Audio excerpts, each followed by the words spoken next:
जय माँ कामाख्या, हर हर महादेव। तो आज इस वीडियो में मैं आपको बताने वाली हूँ कि माँ कामाख्या के योनि कुंड से जो जल निकलता है उस जल को हम कैसे इस्तेमाल कर सकते हैं। तो जैसे कि हम सभी जानते हैं कि माँ कामाख्या शक्तिपीठ है गुवाहाटी में जो नीलाचल पहाड़ है वहाँ पे माँ कामाख्या का शक्तिपीठ है और वहाँ पे माँ आदिपराशक्ति योनि स्वरूप में विराजमान है। और उस योनि पीठ में एक जो प्राकृतिक झरना है वो झरना अपने आप ही बहता आ रहा है। और वो जो झरना है जो कि माँ कामाख्या के योनि कुंड से बहता है, वो झरना कहा गया है, कालिका पुराण तथा योगिनी तंत्र में कहा गया है कि वो सबसे पवित्र है, पुण्य है और पृथ्वी में सबसे श्रेष्ठ जो स्थान है वो वही पीठ है, या फिर पूरा जो कामरूप है, ये कामरूप, हमारा जो कामरूप है यही देवी क्षेत्र है। तो जैसा कि हम सभी जानते हैं कि माँ कामाख्या की जो योनि है उस योनि कुंड से निरंतर एक जल की स्रोत, जल की धारा बहती आ रही है। और जब भी दर्शनार्थी माँ कामाख्या शक्तिपीठ में दर्शन करने के लिए आते हैं तब उस योनि कुंड से बह रही जल की धारा से थोड़ा सा ही सही जल को ले जाते हैं अपने घर में, लेकिन फिर इसको इस्तेमाल कैसे करना है। तो चलिए वीडियो की तरफ आगे बढ़ते हैं। लेकिन सबसे पहले आपको ये क्लियर कर देना चाहती हूँ कि अभी जो मैं बोल रही हूँ माँ कामाख्या के योनि से प्राप्त जल का किस तरह से इस्तेमाल करना है, इसका मतलब ये नहीं है कि आप हमें फ़ोन करके मैसेज करके माँ कामाख्या से जुड़ी हुई जल हो या फिर कपड़ा हो ये सब हमसे मांगे, क्योंकि ये जो वीडियो है सिर्फ इन्फॉर्मेशन पर्पज़ के लिए बनाया गया है। तो मंदिर से जुड़े हुए जो भी सामान हैं हम प्राप्त नहीं करवाते हैं आपको, ये जो सारी चीज़ें हैं मंदिर में ही मिलेगा।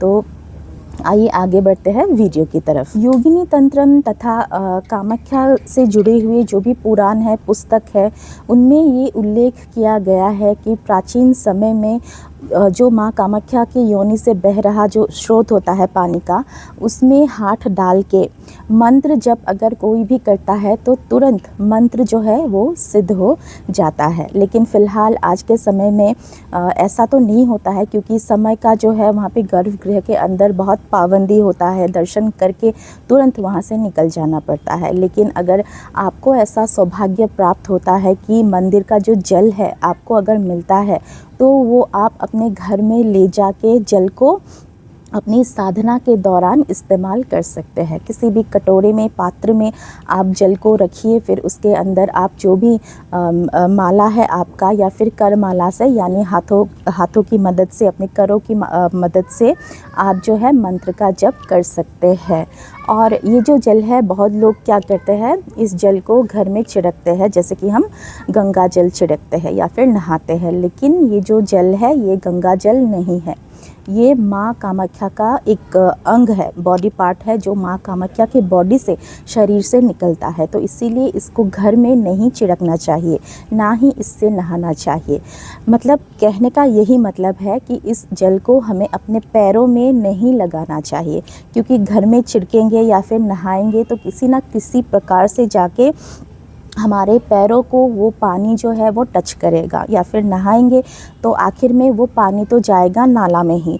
इसीलिए इस पानी से हमें ना तो नहाना चाहिए, ना ही इससे हमें घर में पोछा लगाना है, ना ही छींटा लगाना है। लेकिन इस जल को हम पान कर सकते हैं। इस जल को पान करने से कहा जाता है मनुष्य को सभी पापों से मुक्ति मिलती है और हर प्रकार के पुण्य की प्राप्ति होती है। साथ में ये भी कहा गया है कि जो जल है, मंदिर का जो जल है, जब हम अपने पूर्वजों की श्राद्ध करते हैं या फिर मृत जनों की श्राद्ध करते हैं और जिस समय हम पिंड दान करते हैं, तो पिंडों के ऊपर अगर एक मात्र जो ड्रॉप होता है या फिर जो बूंद है, एक बूंद भी अगर वो जल हम पिंड के ऊपर दान करें तो कहा जाता है कि गया में श्राद्ध करने का जो फल होता है वो मिलता है, और वो भी करोड़ों श्राद्धों का फल हमें प्राप्त होता है मात्र एक बूंद जल पिंड में अर्पण करने से।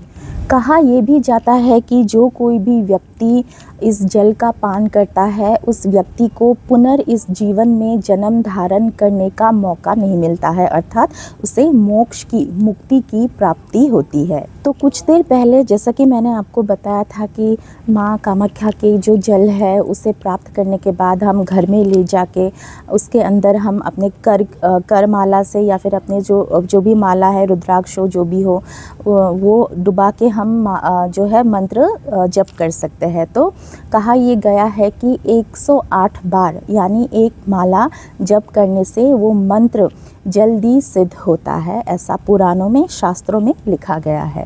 क्योंकि माँ कामाख्या योनि कुंड में खुद माँ काली योगिनियों के साथ अष्ट योगिनी तथा कालिका पुराण में ये भी लिखा है कि अष्ट योगिनियों के अलावा भी बहुत सारे हज़ारों योगिनी माताएं निवास करती है। तो योगिनी माताओं के साथ साथ माँ काली खुद कामाख्या योनि कुंड में निवास करती है।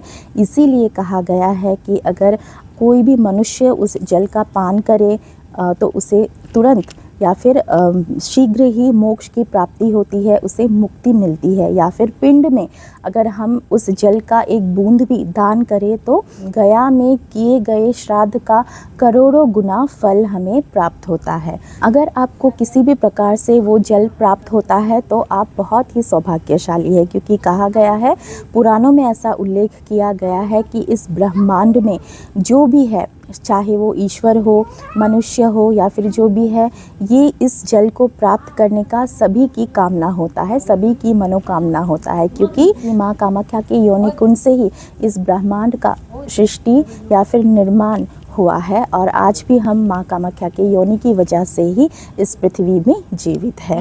तो आशा करती हूँ इस वीडियो से आपको मदद मिला होगा, और अगर वीडियो आपको अच्छा लगा तो वीडियो को लाइक कीजिए, शेयर कीजिए। हो सकता है ये वीडियो बहुत से लोगों का जो है काम में आ जाए, और चैनल पर नए आए हो तो चैनल को ज़रूर सब्सक्राइब कीजिएगा। धन्यवाद। जय माँ कामाख्या। हर हर महादेव।